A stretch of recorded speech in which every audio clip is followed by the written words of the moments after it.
Nós vamos ouvir a palavra de Deus, meus irmãos. Eu quero ler dois textos com você. O primeiro no livro do Gênesis, capítulo 37, do verso 4 ao 8.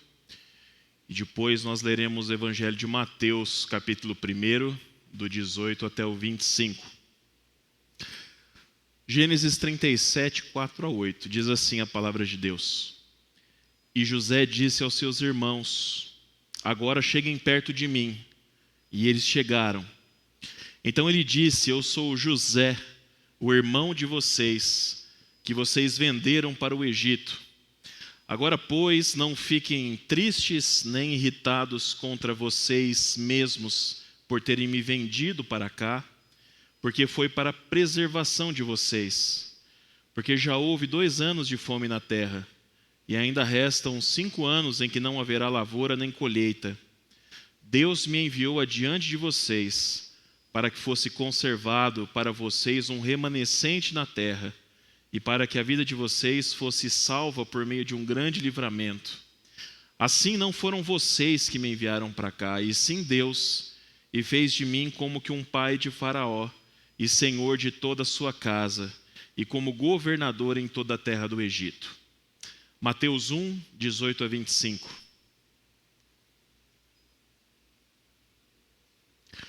O nascimento de Jesus Cristo foi assim. Maria, sua mãe, estava comprometida para casar com José, mas antes de se unirem, ela se achou grávida pelo Espírito Santo. José, com quem Maria estava para casar, sendo um homem justo e não querendo envergonhá-la em público, resolveu deixá-la sem que ninguém soubesse. Enquanto ele refletia sobre isso, eis que lhe apareceu em sonho um anjo do Senhor dizendo: José, filho de Davi, não tenha medo de receber Maria como esposa, porque o que nela foi gerado é do Espírito Santo. Ela dará à luz um filho, e você porá nele o nome de Jesus, porque ele salvará o seu povo dos pecados deles. Ora, tudo isso aconteceu para se cumprir o que foi dito pelo Senhor por meio do profeta. Eis que a virgem conceberá e dará à luz um filho, e ele será chamado pelo nome de Emanuel. Emanuel significa Deus conosco. Quando José despertou do sono, fez como o anjo do Senhor lhe havia ordenado, e recebeu Maria por esposa. Porém não teve relações com ela, enquanto ela não deu à luz um filho, a quem pôs o nome de Jesus. Amém? Palavras do Senhor. Gui, a imagem está pronta aí para ser projetada? Esse é o tema que eu quero conversar com vocês essa noite, meus irmãos. E agora, José? E agora, José? Talvez você já deva ter ouvido essa expressão em algum momento da sua vida. E eu preciso confessar para você, meus irmãos, logo de início, que ela não é nada original.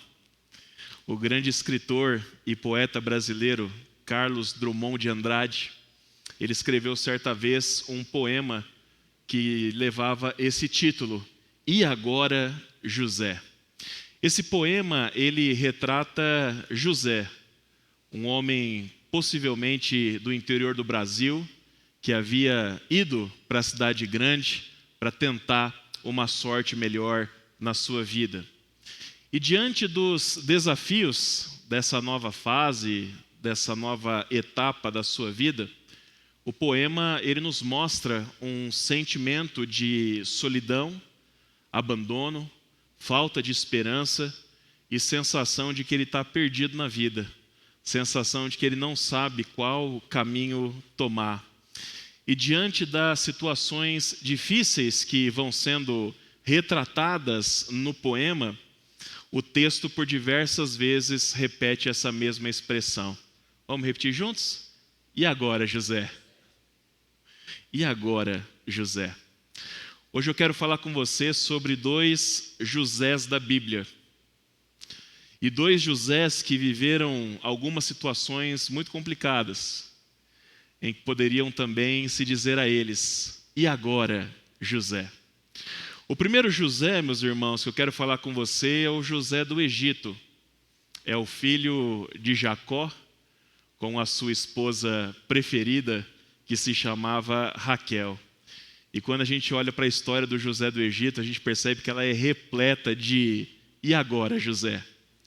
Apenas para a gente relembrar alguns principais momentos, ainda muito novo, com apenas 17 anos de idade, José despertou o ódio, a inveja e a animosidade nos seus irmãos por ser declaradamente o filho que Jacó mais amava, o filho predileto.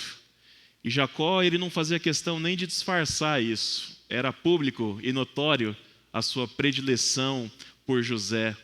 Isso se mostrava, por exemplo, em alguns presentes que Jacó dava para José, mas não dava para os seus outros filhos, como, por exemplo, a túnica talar de mangas longas, que só era dada e só era usada por pessoas muito importantes. Nesse primeiro momento, a gente já podia perguntar, e agora, José? Posteriormente, meus irmãos, talvez até com uma certa ingenuidade, José começa a ter alguns sonhos. E ele não esconde esses sonhos, ele começa a relatar. O primeiro sonho ele conta apenas para os irmãos. O segundo sonho ele conta para os irmãos e conta também para o seu pai. E em ambos os sonhos a interpretação era a mesma. A interpretação era de que um dia José seria levantado, estaria numa posição de destaque, numa posição de governo, e tanto Jacó como seus irmãos o serviriam.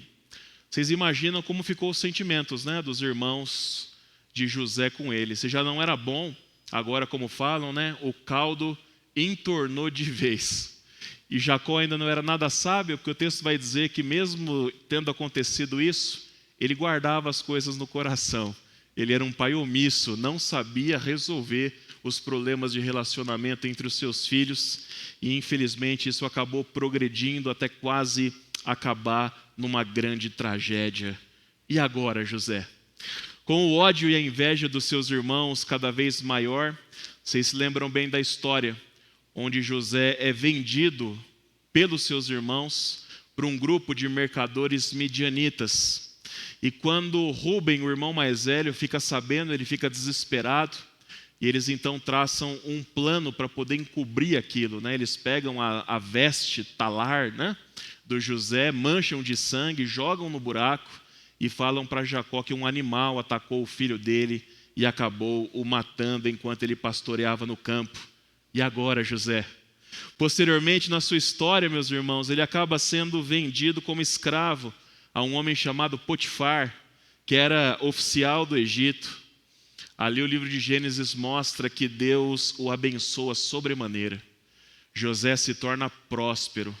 O texto diz que tudo que José encostava a mão prosperava. Em todo lugar onde José estava era abençoado. Potifar, então, percebendo isso, rapidamente o coloca como mordomo, o coloca como administrador da sua casa. E José se torna, meus irmãos, um homem da mais alta confiança do seu Senhor. O problema é que, nesse momento da história, uma das suas maiores bênçãos acaba se tornando também uma maldição. Gênesis 39, versículo 6, nos diz que José era um homem feio ou bonito? Bonito, né? Tipo o pastor Bruno, assim, alto, forte, né? Minha esposa, quando vê isso, vai morrer de vergonha, né? Mas estou brincando, né? José, segundo o texto, era um homem lindo, era um homem muito atraente. E depois de ter vivido um certo tempo morando debaixo do mesmo teto, o texto diz que a mulher de Potifar colocou os olhos nele.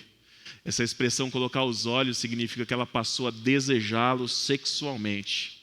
Aí, meus irmãos, para honrar Potifar, mas principalmente para honrar a Deus, José, ele resiste às investidas dela, até que um dia ela não aguenta mais suportar o sentimento de rejeição. Especialmente para a mulher, o sentimento de rejeição é muito duro de ser processado. E ela então, um dia em que ela vai tentar agarrar José, José foge, ela fica com as roupas dele nas mãos, ela o acusa falsamente de ter tentado estuprá-la. E ele acaba sendo preso, meus irmãos. Mais uma vez, qual que é a pergunta? E agora, José? Mesmo na prisão, meus irmãos, o texto mostra que Deus estava com ele e que Deus o abençoava. O abençoava de tal maneira que José se tornou rapidamente o homem de confiança do carcereiro. E ele começou a administrar a própria prisão. Por quê? Porque tudo que José colocava a mão, Deus abençoava e acabava prosperando. Ali, enquanto estava preso, ele conheceu 2 colegas de cela, Dalton. O copeiro-chefe e o padeiro-chefe. Estão lembrados? Eles haviam sido presos, e ali na prisão eles têm sonhos, e José então se propõe a interpretar o sonho daqueles 2. O do copeiro, ele vai dizer que o sonho dele significa que ele seria liberto da prisão e restituído ao seu cargo. O do padeiro já era bem pior. O do padeiro dizia que ele seria enforcado e ele morreria. Ao relatar o sonho, o significado do sonho para o copeiro, José, em contrapartida, pede apenas uma coisa, meus irmãos. O que ele pede? Quando você estiver na presença de Faraó, lembre-se de mim e fale sobre mim, para que Faraó possa me libertar. Imagina a esperança do José. Aí Gênesis 40, 23 diz assim: porém, o copeiro-chefe não se lembrou de José, esqueceu-se dele. O que nós dizemos? E agora, José? Passam-se 2 anos, meus irmãos, no Chilindró, na cadeia. E Faraó tem um sonho perturbador, ele não consegue entender o significado desse sonho, e nessa hora o copeiro se lembra do homem do cárcere, que havia interpretado o seu próprio sonho, e fala dele para Faraó. José é chamado, e prontamente ele interpreta o sonho. Qual que era o sonho? As 7 vacas gordas e as 7 vacas magras. Qual que era o significado? As 7 vacas gordas significavam 7 anos de prosperidade e boas colheitas, seguidos de 7 anos de escassez de comida e uma fome terrível por toda a terra. José, meus irmãos, ele era de fato excepcional, porque ele aproveita aquele momento e ele vai muito além da interpretação. Como excelente administrador que ele era, ele aproveita para dar conselhos para o faraó sobre como ele deveria administrar o que a terra produzisse nos anos de fartura, para que não faltasse nada nos anos de escassez, para que eles tivessem, como de fato eles tiveram, para dar e para vender. Como diria a minha sogra, quem guarda tem. E foi mais ou menos isso que José falou para Faraó naquele momento. E quando o Faraó vê a capacidade de José de interpretar sonhos, e quando ele ouve as suas ideias para administrar o seu reino, o texto diz que Faraó reconhece de que em todo o Egito não havia ninguém melhor do que José, e que José era um homem em quem estava o Espírito de Deus. Olha que reconhecimento. Nesse homem está o Espírito de Deus. E como você sabe, Faraó então o coloca como o segundo do seu reino, administrador da sua casa e autoridade sobre toda a terra do Egito. Sabe quantos anos José tinha quando isso aconteceu? 30 anos, meus irmãos. 30 anos de idade. Se a gente for parar para pensar, de quando ele foi vendido pelos seus irmãos para os midianitas até esse momento, haviam passado quantos anos? De 17 a 30? 13 anos. 13 anos. E como nós vimos nesse breve relato que eu acabei de fazer, foram 13 anos de diversos. E agora, José? Eu imagino que José deva ter feito perguntas a si mesmo quando ele olhou a história da sua vida e o que estava acontecendo. Perguntas como: o que vai ser de mim? O que vai ser da minha história? Por que é que Deus está permitindo que isso aconteça na minha vida? Tanto as coisas boas como as ruins. Porque a vida de José parece uma montanha-russa. Ora ele está lá em cima, ora ele está lá embaixo. Só que o legal da história de José é que quando ele chega no final dela, ele entende, meus irmãos, o plano maior de Deus e o propósito por trás de tudo aquilo que havia acontecido com ele. Durante o período de fome e escassez, aqueles 7 anos, como você conhece bem a história, os irmãos de José eles saem de Canaã e eles descem até o Egito em busca de comida. E ali, depois de algumas idas e vindas, depois de um certo suspense, chega o momento em que José finalmente se revela aos seus irmãos. E no texto que nós lemos em Gênesis 45, José diz para eles que eles não deveriam se entristecer, e que eles não deveriam ficar irritados com eles mesmos por terem vendido José como escravo, porque Deus tinha um plano por intermédio de tudo aquilo. Olha a sensibilidade de José e a teologia dele. Minha vida foi uma desgraça, olha o que aconteceu comigo. Deus transformou o meu mal em bem, e Deus fez tudo isso porque Ele tinha um plano muito maior do que eu sabia, muito maior do que eu imaginava. E José diz, meus irmãos, que Deus o enviou para a preservação da vida. Eu quero que você preste muita atenção no que eu vou falar agora. Deus o enviou para que fosse conservado para o seu povo um remanescente na terra, para que sobrevivesse pelo menos um israelita por toda a história, e para que a vida deles fosse salva por meio de um grande livramento. Vocês já começam a ter uma ideia para onde eu quero apontar, né? Ele está falando de um remanescente que ia ser salvo, e ele está falando de um grande livramento que seria feito na história por meio desse remanescente. Guarde essa informação. José, meus irmãos, ele poderia ficar cheio de ressentimento, poderia ficar cheio de ódio, sentimento de vingança. José poderia se mostrar arrogante e soberbo para com seus irmãos, não é verdade? Esfregando na cara deles a posição que ele ocupava. Como os mais jovens costumam dizer, José poderia dizer algo mais ou menos assim: parece que o jogo virou, não é mesmo? Está vendo onde eu estou? Está vendo a posição que eu ocupo? Mas quando ele olha para a sua vida, e os fatos que aconteceram com ele perguntam para ele: e agora, José? O que você vai fazer com o que te aconteceu? José responde dizendo, em outras palavras, assim: Deus tem um plano e uma história maior e melhor que muitas vezes nós não entendemos. Mas o fim dessa história sempre aponta para a grande verdade do universo.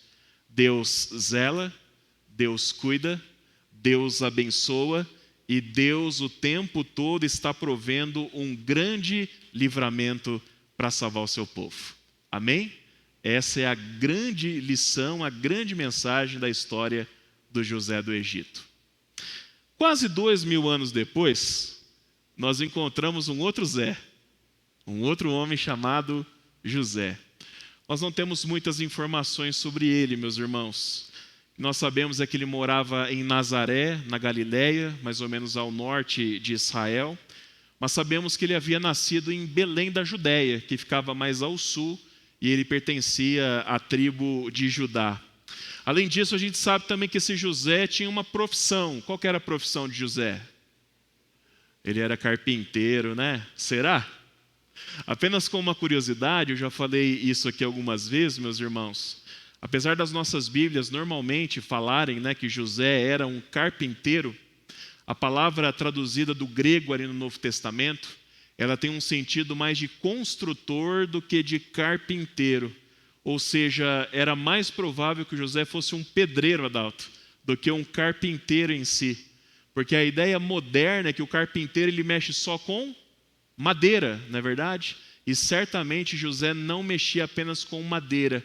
Ele era um construtor, ele construía com diversos tipos de materiais. Quando o evangelista Mateus ele vai contar a história do nascimento de Jesus, ele nos diz que esse homem chamado José, ele estava comprometido para se casar com Maria. Havia um contrato de casamento entre eles, havia um compromisso formal firmado. O casamento, como eu creio que vocês sabem, ele era consumado na noite de núpcias. Ele era consumado quando, após a cerimônia, o casal tinha a sua primeira relação sexual e era esperado, sob risco de acontecer alguma coisa muito grave, que a mulher fosse virgem, que ela nunca tivesse tido qualquer tipo de relacionamento sexual. Mas antes deles se unirem, meus irmãos, Mateus diz que Maria apareceu grávida. E agora, José? E agora, José? Uma pergunta para os homens aqui. Cadê os homens? O que é que vocês fariam numa situação dessa? O que é que vocês fariam se há dias do seu casamento a sua noiva aparecesse grávida? Nos tempos de Jesus, meus irmãos, se José quisesse vingança, se José quisesse retribuição, E se ele levasse aquele caso às últimas consequências, apesar de ser meio raro isso acontecer naquele momento histórico, Maria poderia até mesmo ser apedrejada por adultério. Mas Mateus nos diz que José era um homem íntegro, era um homem justo, era um homem reto. São traduções da palavra grega dikaios, que diz o adjetivo sobre José aqui.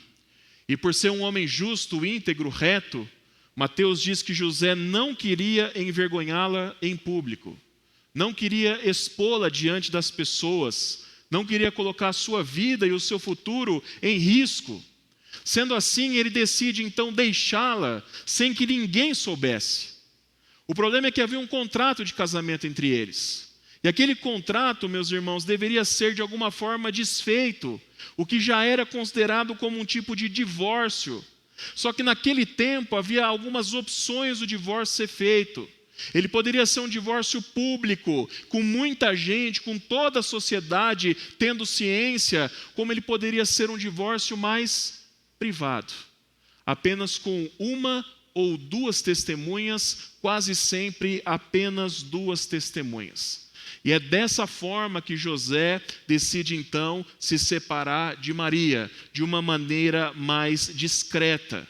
Quando Mateus, portanto, diz que José resolveu deixá-la sem que ninguém soubesse, é força de expressão, meus irmãos. O que ele queria é que nenhum dos dois, mas principalmente ela, fosse exposta e fosse prejudicada por aquela situação. José era ou não era um cara especial? Às vezes a gente valoriza tanto a figura de Maria, né? E nós esquecemos de que Deus escolheu um homem também, né? Muito especial, um homem justo, um homem íntegro, para que Jesus nascesse na sua família. Eu li um comentarista bíblico certa vez, que dizia inclusive que José pode ter feito isso, se separado secretamente de Maria, para que ela fosse livre para se casar com o pai da criança, para que ela pudesse procurar quem a engravidou, para poder então ter uma família com aquela pessoa. Mas o versículo 20, ele nos mostra que José, mesmo naquela situação, ele não foi um homem impulsivo. Ele não tomou nenhuma decisão de cabeça quente. O texto fala que ele refletia sobre isso. E a ideia que a passagem nos dá, meus irmãos, é que durante o período que ele refletiu, ele adormeceu, e durante o seu sono, um anjo do Senhor apareceu para ele em sonho. Ele recebeu uma visita angelical em sonho. E aí nós perguntamos o quê? E agora, José? E agora? Basicamente, meus irmãos, o anjo, como mensageiro de Deus, fala 3 coisas para ele. A primeira coisa é: não tenha medo de receber Maria como esposa, porque o que foi gerado nela é do Espírito Santo. A segunda coisa, meus irmãos, que o anjo fala: você porá nele o nome de Jesus. E tem um motivo para ele chamar Jesus. Ele vai salvar o povo dele dos pecados. E a terceira coisa que o anjo fala: tudo isso aconteceu para se cumprir a palavra do Senhor por meio do profeta. E agora, José? Quanta informação nova. O que está sendo gerado no ventre de Maria foi concebido por Deus, por intermédio do Espírito Santo. Ela não te traiu, José. Ela não quebrou o voto do casamento com você. Ela permanece virgem. José, o bebê vai nascer. Ele vai chamar Jesus. Percebam, naquela época tinha ultrassom, mas José e Maria já sabiam que ia ser um menino, porque Jesus é nome de menino. O nome dele vai ser Jesus. E o seu nome aponta para aquilo que ele virá fazer, salvar o seu povo dos pecados deles. O nome de Jesus, meus irmãos, no aramaico é Yeshua e no grego Jesus. E ambas as palavras significam Deus é salvação. Deus é salvação. Percebam agora o que é que o anjo está falando para ele. O que Maria está carregando no seu ventre é a salvação de Deus. É por isso que vocês vão dar para ele o nome de Jesus. Apesar da gente não saber se José teve esse insight, essa compreensão, o anjo ainda faz referência a esse menino, meus irmãos, como o Messias prometido, porque ele cita a gravidez de Maria como um cumprimento de Isaías capítulo 7, versículo 14, em que o profeta está falando de um sinal de Deus acerca da vinda de um Messias. Quando a virgem conceber e quando a virgem der à luz a um menino, ele será chamado Emanuel, ele será o Deus conosco, e isso para vocês será o sinal de que o Messias prometido por Deus chegou. E agora, José? E agora? Aqui, meus irmãos, nós percebemos uma similaridade entre o José do Egito e o José de Nazaré. Ambos os Josés entendem que tudo o que aconteceu com eles tinha a mão de Deus por trás. Tudo o que aconteceu com eles tinha o plano da salvação de Deus por trás. Vamos lembrar? Lá no Egito, meus irmãos, José falou que tudo aquilo tinha acontecido para que fosse preservado um remanescente fiel. Alguém que seria usado por Deus como instrumento de um grande livramento, de uma grande salvação. Agora, olhem que coisa maravilhosa. Aproximadamente 2000 anos depois, esse remanescente prometido por Deus e esperado pelo seu povo estava na barriga daquela jovem judia. A salvação de Deus estava na barriga daquela jovem. Deus escolheu a família de José de Nazaré para trazer o seu filho ao mundo. E agora, José? E agora? Agora não resta outra escolha a não ser se render ao Senhor e a não ser confiar completamente no seu plano. E o texto nos mostra que José lhe faz então exatamente o que o anjo ordenou. Ele recebe Maria como esposa e ele não tem relações sexuais com ela até que o menino nasce. Após o nascimento, meus irmãos, aí sim José consumou seu casamento. Aí sim ele teve relações com Maria. E é importante nós dizermos isso porque os católicos vão defender que Maria morreu virgem, né? A Imaculada Maria, né? E nós não cremos nisso, meus irmãos. Nós temos base bíblica suficiente para entender que Maria e José se tornaram marido e mulher e que eles tiveram relações e tiveram outros filhos. Mateus é muito claro no texto em dizer que não teve relações enquanto não deu à luz um filho. Enquanto é condicional, não é? Ou seja, depois que deu à luz, eles viveram uma vida marital normal. E agora, José? O menino nasceu e ele, como pai, pôs nele o nome de Jesus. E aquele que salva seu povo dos seus pecados se manifestou na história. E proveu na cruz, meus irmãos, o grande livramento do qual José do Egito falara. José do Egito pregou sobre Jesus para os seus irmãos. Percebam que coisa maravilhosa. Concluindo, meus irmãos, já vou terminar. Ambos os Josés tiveram a oportunidade de olhar para a sua história e entender que havia um Deus soberano, um Deus poderoso, Senhor da história, por trás de cada acontecimento da vida deles. E eles perceberam, meus irmãos, que independente do que acontecesse, nada poderia mudar o grande plano de Deus para o seu povo, que é salvá-lo, que é resgatá-lo. Diante disso eu pergunto para você, na história da sua vida, quando você olha para trás, quando você olha para tudo que já aconteceu, quando você olha para tudo que tem acontecido atualmente, como é que você enxerga a mão de Deus? Como é que você enxerga a presença de Deus?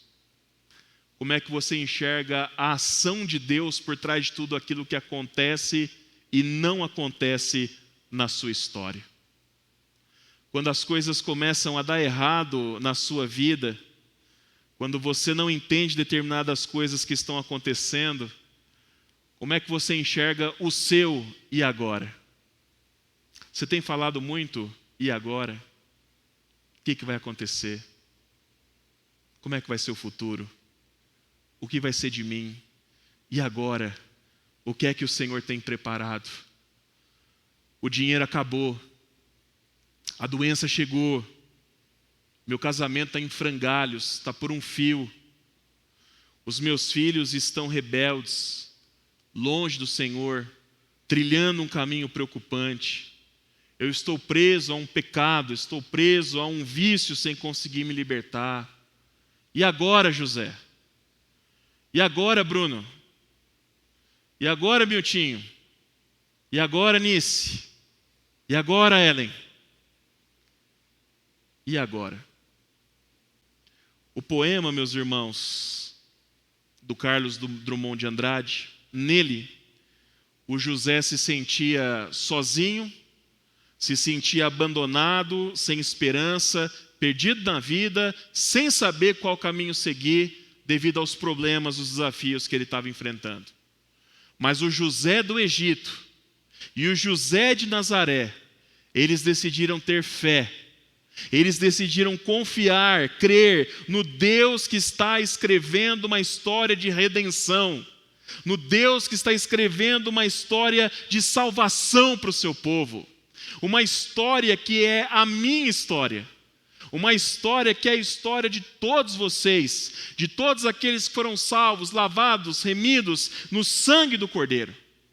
A história dos dois Josés nos ensina uma verdade poderosa para nós enfrentarmos os momentos difíceis da nossa vida que nos levam a perguntar, e agora? Porque essa história, preste atenção, essa história nos mostra que aconteça o que acontecer na nossa vida, Deus nos ama. O amor de Deus é imutável. O amor de Deus é inabalável, é poderoso. E esse Deus que nos amou em Cristo, meus irmãos, Ele tem um plano para a minha vida. Ele tem um plano para a sua vida. E esse plano, com altos e baixos, com dificuldades e momentos bons, está sendo executado pelo Senhor, que é soberano, que é Senhor da vida, que é Senhor da história. E absolutamente nada nem ninguém pode mudar ou destruir aquilo que Deus tem preparado para mim e para você. Amém? Nada nem ninguém pode mudar ou destruir o que Deus tem preparado para mim e para você. No Natal nós somos convidados, meus irmãos, a nos lembrar de que Deus nos deu Jesus, o Emanuel, Deus conosco. Deus nos deu a salvação. E nos momentos de dificuldade da nossa vida, nós não precisamos dizer, e agora, José? E agora, Bruno? E agora, Cidinha? Nós podemos olhar para Cristo e dizer, e agora, Jesus? E agora, Jesus? E nós podemos, com muita honestidade e vulnerabilidade, perguntar para aquele que se compadece de nós, perguntando, Senhor, o que é que o Senhor está fazendo na minha vida atualmente? O que é que o Senhor está fazendo na minha história, na história da minha família? Quais são os seus propósitos? Quais são os seus planos? E o grande diferencial, meus irmãos, de quando nós perguntamos, e agora, Jesus, é que quando nós recorremos a Ele, e quando nós buscamos resposta e direção nele, acontece justamente o contrário do que aconteceu com o José, do poema do Carlos Drummond de Andrade. Porque nós não nos sentimos sozinhos ou abandonados, meus irmãos. Porque Ele é o Emanuel, Ele é o Deus conosco, que prometeu estar comigo e com você até o fim dos tempos. Nós não nos sentimos perdidos na vida, porque nós somos encontrados na cruz por Ele um dia. E nós sabemos muito bem, meus irmãos, o sentido da nossa existência. Nós sabemos por quê e para que nós estamos aqui. E nós não nos sentimos perdidos, e sem saber para onde ir, porque nós sabemos que Jesus é o caminho, Ele é a verdade e Ele é a vida. Nós sabemos que só Ele tem as palavras de vida eterna. E nós sabemos que em toda situação da nossa vida, é na direção dEle que nós devemos ir sempre. Nós precisamos caminhar nessa fé e nessa esperança, até que o "e agora, Jesus" se torne "obrigado, Jesus". Amém? Que Deus assim nos abençoe, em nome de Jesus.